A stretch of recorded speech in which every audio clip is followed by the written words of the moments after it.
ಮಾಧ್ಯಮದ ಮಿತ್ರರಿಗೆ ಹೃದಯಪೂರ್ವಕವಾದ ಭೀಮ ಸ್ವಾಗತ ಹೇಳುತ್ತಾ ಇವತ್ತು ಪತ್ರಿಕಾಗೋಷ್ಠಿ ಮಾಡಲು ಉದ್ದೇಶ ಏನಪ್ಪ ಅಂತಂದ್ರೆ, ಈಗ ಜೂನ್ 30ರಿಂದ ನಮ್ಮ ರಾಜ್ಯದೊಳಗೆ SIR ಜಾರಿಯಾಗುವಂತಹ ಸಾಧ್ಯತೆಗಳು ಮತ್ತು ಜಾರಿಗೆ ಮಾಡ್ತೀವಿ ಅಂತ ಸರ್ಕಾರ ಘೋಷಣೆ ಆಗಿಬಿಟ್ಟಿದೆ ಕೇಂದ್ರ ಸರ್ಕಾರದ.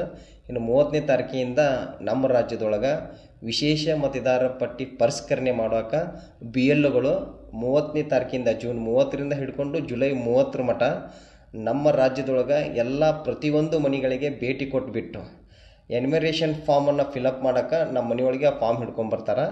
ನಾನು ಈ ರಾಜ್ಯದ ಜನತೆಗೆ, ಈ ದೇಶದ ಮೂಲ ನಿವಾಸಿಗಳಾದ SC ST OBC ಹಾಗೂ ಧಾರ್ಮಿಕ ಅಲ್ಪಸಂಖ್ಯಾತರಿಗೆ ಈ ಮಾಧ್ಯಮದ ಮುಖಾಂತರ ಹೇಳೋದೇನಪ್ಪ ಅಂತಂದ್ರೆ, ಕೇಂದ್ರ ಸರ್ಕಾರ ಈ SIR ಅನ್ನು ಮಾಡೋ ಉದ್ದೇಶ ಏನಪ್ಪ ಅಂತಂದ್ರೆ, ಅವರು ನೇರವಾಗಿ ರೈತರು ಹಾಗೂ ದಲಿತರು ಹಾಗೂ ಕಾರ್ಮಿಕರಿಗೂ ಹಾಗೂ ಧಾರ್ಮಿಕ ಅಲ್ಪಸಂಖ್ಯಾತರನ್ನು ಮತದಾನದ ಹಕ್ಕನ್ನು ಕಸಗೋ ಒಂದು ಉದ್ದೇಶದಿಂದನೇ ಈ SIR ಅನ್ನು ಮಾಡಕತ್ತಾರ. ಯಾಕಂದ್ರೆ 20ರಿಂದ 40 ವರ್ಷದ ಯಾವುದೇ ದಾಖಲೆಗಳನ್ನು ನಮ್ಮವ್ರು ಇಟ್ಟಿರೋಕೆ ಸಾಧ್ಯತೆಗಳು ಭಾಳ ಕಮ್ಮಿ ಇರೋದರಿಂದ, ಹೀಗಾಗಿ ಅವ್ರು 30ನೇ ತಾರೀಕಿಗೆ ನಮ್ಮ ಮನೆಗಳು ಬರ್ತಾರಲ್ಲ, ಕೆಲವೊಂದಿಷ್ಟು ದಾಖಲೆಗಳನ್ನು ಅವರು ನಮಗೆ ಕೇಳ್ತಾರೆ. ಈಗ ಇಲ್ಲಿ ತನಕ ನಮ್ಮದು ಮ್ಯಾಪಿಂಗ್ ಮಾಡೀವಿ ಅಂತಂದು ಸರ್ಕಾರಗಳು ಹೇಳ್ತಾರೆ. 80% ಮ್ಯಾಪಿಂಗ್ ಆಗೈತಿ, 90% ಮ್ಯಾಪಿಂಗ್ ಆಗೈತಿ ಅಂತ ಹೇಳ್ತಾರೆ ಅವರು. ಆ ಮ್ಯಾಪಿಂಗು ಮತ್ತು ಎನ್ಯುಮರೇಷನ್ ಫಾರ್ಮ್ಗೂ ಬೇರೆ ಬೇರೆ ಡಿಫ್ರೆನ್ಸ್ ಇದೆ. ಮ್ಯಾಪಿಂಗ್ ಆಗೈತೆ ಅನ್ನೋ ಕಾರಣಕ್ಕಾಗಿ ನಾವು ಏನಾದರೂ ನಮ್ಮದು ಮರೆತು ನಾವು ಆ ಫಾರ್ಮನ್ನು ಬಿಟ್ವಿ ಅಂದರೂ ಕೂಡ ಮತದಾರರ ಪಟ್ಟಿ ಒಳಗಿಂದ ನಮ್ಮದು ಹಕ್ಕನ್ನು ಕಸುಗುವಂಥ ಸಾಧ್ಯತೆಗಳು ಹೆಚ್ಚಿರೋದ್ರಿಂದ ನಾನು ಈ ಮಾಧ್ಯಮದ ಮುಖಾಂತರ ಕರ್ನಾಟಕದ ಜನತೆಗೆ ತಿಳಿಸೋದೇನಪ್ಪ ಅಂತಂದ್ರೆ, BLOಗಳು 3 ಟೈಮ್ ನಮ್ಮ ಮನೆಗಳಿಗೆ ಬರ್ತಾರೆ ಕಂಪಲ್ಸರಿ. ಒಂದು ಸಲ ಮನೆಗಿಲ್ಲಪ್ಪ ಅಂತಂದ್ರು ಮತ್ತೊಂದು ಸಲ ಬರಬೇಕು. 3 ಸಲ ಅವರು ಕಡ್ಡಾಯವಾಗಿ ನಮ್ಮ ಮನೆಗಳಿಗೆ ಬಂದು ಆ ಫಾರ್ಮ್ಗಳನ್ನು ತೋರಿಸ್ತಾರೆ. ಆ ಫಾರ್ಮ್ ಒಳಗೆ ವಿಶೇಷವಾಗಿ ಅವರು 3ಗಳನ್ನು ನಮಗೆ ಕೇಳ್ತಾರೆ. ಒಂದು ವಯಸ್ಸದ ಬಗ್ಗೆ ಆಧಾರ ಕೇಳ್ತಾರೆ, ಇನ್ನೊಂದು ವಿಳಾಸದ ಬಗ್ಗೆ ಕೇಳ್ತಾರೆ, ಇನ್ನೊಂದು ಏನಪ್ಪ ಅಂದ್ರೆ ಈ ದೇಶದ ಪೌರತ್ವದ ಬಗ್ಗೆ ನಮ್ಗೆ ದಾಖಲೆಗಳನ್ನ ಕೇಳ್ತಾರೆ ಅವರು. ಈ ವಯಸ್ಕರಿಗೆ ಸಂಬಂಧಪಟ್ಟಂಥ ದಾಖಲೆಗಳನ್ನ ಏನು ಕೇಳ್ತಾರಪ್ಪ ಅಂತಂದ್ರೆ, ಅವ್ರು ನಮಗೆ ಒಂದು ನಮ್ಮ ಜನನ ಪ್ರಮಾಣ ಪತ್ರ ಕೇಳ್ತಾರೆ. ಒಂದು ವೇಳೆ ನಮ್ಮ ಕಡೆ ಜನನ ಪ್ರಮಾಣ ಪತ್ರ ಇಲ್ಲಪ್ಪ ಅಂತಂದಾಗ SSLC ಮಾರ್ಕ್ಸ್ ಕಾರ್ಡ್ಗಳನ್ನು ಕೇಳ್ತಾರೆ, ಅಥವಾ ನಮ್ದು ಲಿವಿಂಗ್ ಸರ್ಟಿಫಿಕೇಟ್ಗಳನ್ನು ಕೇಳ್ತಾರೆ. ಒಂದು ವೇಳೆ ಅದೂ ಇಲ್ಲಪ್ಪ ಅಂತಂದಾಗ ನಮಗೆ ಪ್ಯಾನ್ ಕಾರ್ಡ್ಗಳನ್ನು ಕೇಳ್ತಾರೆ. ಯಾಕಂದ್ರೆ ಪ್ಯಾನ್ ಕಾರ್ಡ್ ಒಳಗೂ ಕೂಡ ನಮ್ದು ಹುಟ್ಟಿದ ದಾಖಲೆ ಇರುತ್ತೆ. ಒಂದು ವೇಳೆ ಪ್ಯಾನ್ ಕಾರ್ಡ್ ಇಲ್ಲಪ್ಪ ಅಂದಾಗಲೂ ಕೂಡ ಡ್ರೈವಿಂಗ್ ಲೈಸೆನ್ಸ್ಗಳನ್ನು ಕೂಡ ಅವ್ರು ನಮಗೆ ಕೇಳ್ತಾರೆ. ಇವೆಲ್ಲವೂ ದಾಖಲೆಗಳು ವಯಸ್ಸಿಗೆ ಸಂಬಂಧಪಟ್ಟಂತಹ ದಾಖಲೆಗಳು. ಅದರ ನಂತರ ಇನ್ನೊಂದೇನು ಹೇಳ್ತಾರಪ್ಪ ಅಂತಂದ್ರೆ, ವಿಳಾಸದ ಪುರಾವೆಗಳನ್ನು ಕೇಳ್ತಾರೆ ನಮ್ಗೆ.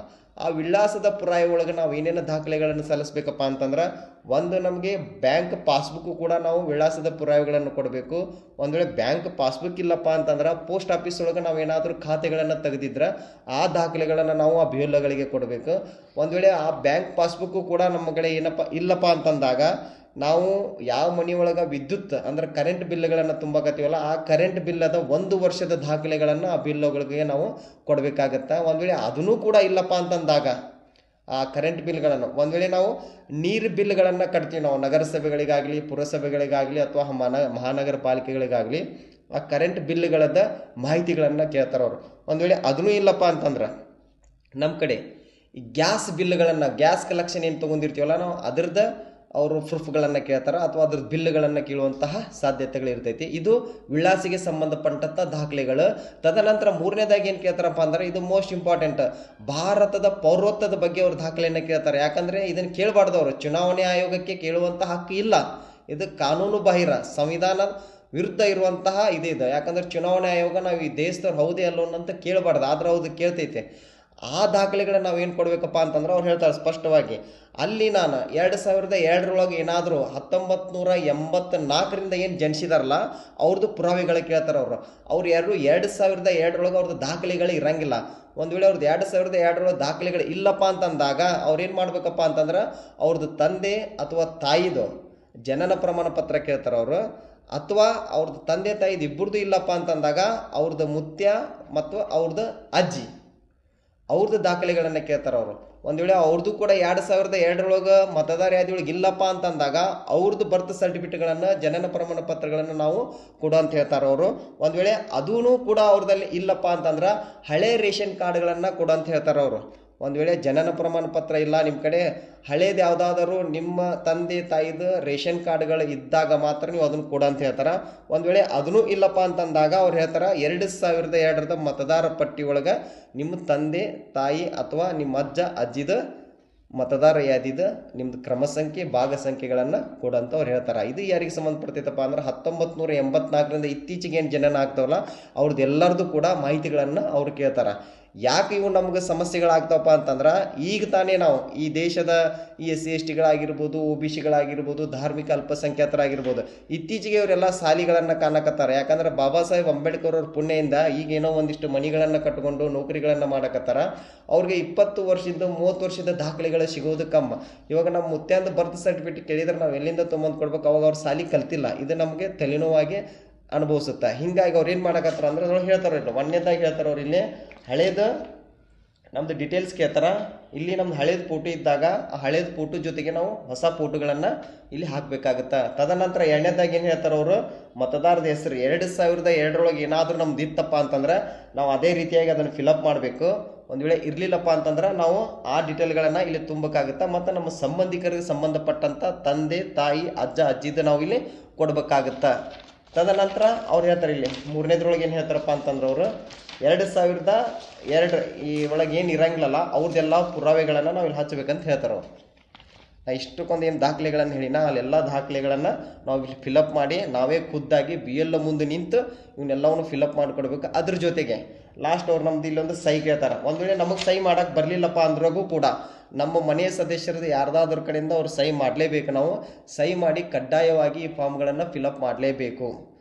ಮಾಡಿದಾದ್ಮೇಲೆ ಈ ಒಂದು ಫಾರ್ಮನ್ನು ನಾವೇನು ಮಾಡ್ಬೇಕಂದ್ರೆ ನಾವೇ ಒಂದು ಫಸ್ಟ್ ಜೆರಾಕ್ಸನ್ನು ನಮ್ಮ ಕಡೆ ಇಟ್ಕೋಬೇಕು. ಯಾಕಂದ್ರೆ BLOಗಳು ಈ ಹಿಂದೆ 13 ರಾಜ್ಯದೊಳಗೆ ಏನಾಗೈತಲ್ಲ ಆ ಘಟನೆಗಳು ಹೆಂಗಿದ್ದಾವಪ್ಪ ಅಂದ್ರೆ ಎಷ್ಟೋ ಜನ ಎನ್ಮಗ್ರೇಷನ್ ಫಾರ್ಮ್ ತುಂಬಿದಾದ್ರೂ ಕೂಡ ಅವ್ರದ್ದು ಮತದಾರ ಪಟ್ಟಿಯಿಂದ ಆ ವೋಟ್ ಹಕ್ಕನ್ನು ಕಸ್ಕೊಂಡಾರ ಅವರು.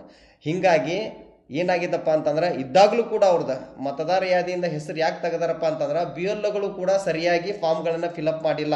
ಏನಾಗುತ್ತಪ್ಪ ಅಂತಂದ್ರೆ ಈಗ ಶ್ರೀಧರ್ ಅಂತ ಹೆಸರು ಇರ್ತೈತಿ ಅಥವಾ ಶ್ರೀದೇವಿ ಅಂತ ಹೆಸರು ಇರ್ತೈತಿ. ಅಲ್ಲಿ ಏನಾಗುತ್ತಪ್ಪ ಅಂತಂದ್ರೆ ನಾವು ಶ್ರೀದೇವಿ ಅಥವಾ ಶ್ರೀಧರ್ ಅಂತ ಬರಿಬೇಕಂದಾಗ SHRI ಅಂತ ಬರಿತೀವಿ. ಅದೇ ಇನ್ನೊಂದು ರೀತಿಯೊಳಗೆ ಏನು ಬರಿತೀವಿ ನಾವು SHREE ಅಂತಲೂ ಕೂಡ ಬರಿತೀವಿ ನಾವು. ಯಾಕಂದ್ರೆ ಶ್ರೀ ಅನ್ನೋ ಶಬ್ದನ ನಾವು ಎರಡು ರೀತಿಯಿಂದ ಬರಿತೀವಿ. ಮಹಮ್ಮದ್ ಅಂತ ಹೆಸರು ಬರಿಬೇಕಂದಾಗೂ ಕೂಡ ನಮ್ದು ಸ್ಪೆಲ್ಲಿಂಗ್ಗಳು ಮಿಸ್ಟೇಕ್ ಆಗುತ್ತೆ. ಒಂದೊಂದು ಸಲ ನಾವು ಬರ್ದು ಬರ್ದು 9 ಒತ್ತು ಕೊಡ್ತೀವಿ, ಒಂದೊಂದು ಸಲ 9 ಒತ್ತು ಕೊಡಂಗಿಲ್ಲ ನಾವು. ಹೀಗಾಗಿ ಹೆಸರುಗಳ ಸಮಸ್ಯೆ ಇದ್ದಾಗಲೂ ಕೂಡ ನಿಮ್ಮದು ಸ್ಪೆಲ್ಲಿಂಗ್ ಮಿಸ್ಟೇಕ್ ಆತಂದ್ರೆ ನೋಟಿಸ್ ಮಾಡ್ತೀನಿ ಅಂತ ಹೇಳ್ತಾರೆ ಅವ್ರು ನಮಗೆ. ಅಂತಾಗಲೂ ಕೂಡ ನಾವು ಭಾಳ ಜಾಗರೂಕತೆಯಿಂದ ಈ ಫಾರ್ಮ್ಗಳನ್ನು ಫಿಲಪ್ ಮಾಡಿಬಿಟ್ಟು BLOಗಳ ಮುಂದೆ ನಾವು ಸ್ವತಃ ಕುಂತು ಇದನ್ನು ನೀಟಾಗಿ ತುಂಬುವಂಥ ಕೆಲಸ ಮಾಡೋದ್ರ ಜೊತೆಗೆ ಇವು ಎಲ್ಲ ದಾಖಲೆಗಳನ್ನು ನಾವು BLOಗಳಿಗೆ ಕೊಡೋದ್ರಿಂದ ನಮ್ಮ ಮತದಾನದ ಹಕ್ಕನ್ನು ನಾವು ರಕ್ಷಣೆ ಮಾಡಿಕೊಳ್ಳುವಂತಹ ಕೆಲಸನ ನಾವು ಮಾಡ್ಕೋಬೇಕು. ಯಾಕೆ ನಾವು ಮಾಡ್ಕೋಬೇಕಪ್ಪ ಅಂತಂದ್ರೆ ಈ ಹಿಂದೆ ಈ ಕೇಂದ್ರ ಸರ್ಕಾರ ಈ CA ಮತ್ತು ಇದರಿಂದ ಈ ದೇಶದ ನಾಗರಿಕ ಅಲ್ಲ ಅಂತ ಅನ್ನೋ ಒಂದೇನು ವಿವಾದಗಳನ್ನು ಸೃಷ್ಟಿ ಮಾಡಿತ್ತಲ್ಲ ಅದ್ರದ್ದು 2ನೇ ವರ್ಷನೇ ಇದು SIR. ಇದ್ರ ಉದ್ದೇಶ ಏನಪ್ಪ ಅಂತಂದ್ರೆ ಈ ದೇಶದೊಳಗೆ ಇನ್ನೊಂದು ಬಾರಿ ಕೇಂದ್ರ ಸರ್ಕಾರದೊಳಗೆ BJP ಆಡಳಿತ ಏನಾರ ಮಾಡೇ ಖಂಡಿತ ನಾನು ಇನ್ನೊಂದು ಸಲ ಈ ದೇಶನ ರೂಲ್ ಮಾಡಲೇಬೇಕು ಅನ್ನೋ ಒಂದು ಉದ್ದೇಶದಿಂದ ಯಾವುದಾದರೂ ಒಂದು ಸಂಚು ಹೂಡಿಬಿಟ್ಟು ಈ ದೇಶದ ಮೂಲ ನಿವಾಸಿಗಳ ಮತದಾನದ ಹಕ್ಕನ್ನು ಕಸಗೊಳ್ಳುವಂಥ ಕೆಲಸ ಈ ಕೇಂದ್ರ ಸರ್ಕಾರ ಮಾಡಕತ್ತೈತ್ರಿ. ಇದ್ರ ಉದ್ದೇಶ ಅದೇ ಆಗಿರೋದ್ರಿಂದ ನಾವು ಮುನ್ನೆಚ್ಚರಿಕೆಯಿಂದ ಈ ಎಲ್ಲ ದಾಖಲೆಗಳನ್ನು ಏನು ಮಾಡಬೇಕಪ್ಪ ಅಂದ್ರೆ ತೆಗೆದಿಟ್ಟುಕೊಳ್ಳೋದ್ರ ಜೊತೆಗೆ BLOಗಳು ನಮ್ಮ ಮನೆಗೆ ಬಂದಾಗ ಅವರು ಸ್ಪಷ್ಟವಾಗಿ ಎಲ್ಲ ಮಾಹಿತಿಗಳನ್ನು ಕೊಡೋದ್ರ ಜೊತೆಗೆ ನಮ್ಮ ಹಕ್ಕನ್ನು ನಾವು ಅಥವಾ ನಮ್ಮ ಮತದಾನವನ್ನು ನಾವು ಕಾಪಾಡಿಕೊಳ್ಳುವಂಥ ಕೆಲಸನ ನಾವು ಮಾಡಬೇಕು. ಯಾಕಪ್ಪ ಅಂತಂದ್ರೆ ಇದೇ ವೋಟಿನ ಹಕ್ಕು ಕೊಡಿಸ್ಬೇಕಂದ್ರೆ ಡಾಕ್ಟರ್ ಬಾಬಾ ಸಾಹೇಬ್ ಅಂಬೇಡ್ಕರ್ ಅವರು ಸಾಕಷ್ಟು ಪ್ರಯತ್ನಗಳನ್ನು ಪಟ್ಟು ಅವರು 3 ಮಕ್ಕಳನ್ನು ಕಳ್ಕೊಂಡಾರ. ಅವರು ಈ ಹಕ್ಕನ್ನು ಕೊಡಿಸ್ಬೇಕಂದ್ರೆ ಈ ಮತದಾನದ ಹಕ್ಕನ್ನು ಕಸ್ಕೊಳ್ಳುವಂಥ ಕೆಲಸ ಕೇಂದ್ರ ಸರ್ಕಾರ ಮನವಾದಿ ಸರ್ಕಾರ ಮಾಡಕತ್ತೈತಿ. ಅದಕ್ಕೆ ನಾವು ಏನು ಮಾಡ್ಬೇಕಪ್ಪ ಅಂತಂದ್ರೆ ಇವು ಎಲ್ಲ ದಾಖಲೆಗಳನ್ನು ಇಡೋದ್ರ ಜೊತೆಗೆ ಅವರಿಗೆ ನಾವು ಸಲ್ಲಿಸೋದ್ರ ಜೊತೆಗೆ ನಮ್ಮ ಹಕ್ಕನ್ನು ನಾವು ಕಾಪಾಡಿಕೊಳ್ಳುವಂಥ ಕೆಲಸವನ್ನು ಮಾಡಬೇಕಪ್ಪ ಅಂತಂದ್ರೆ ಈ ಮಾಧ್ಯಮದ ಮುಖಾಂತರ ಕರ್ನಾಟಕದ ಮೂಲ ನಿವಾಸಿ ಜನತೆಗಳಾದಂಥ SC ST OBC ಧಾರ್ಮಿಕ ಅಲ್ಪಸಂಖ್ಯಾತರಿಗೆ ನಾನು ಮಾಧ್ಯಮದ ಮುಖಾಂತರ ಕರೆ ಕೊಡಾಕತ್ತೇನೆ. ಅರುಣ್ ಗರ್ಸಂಗಿ.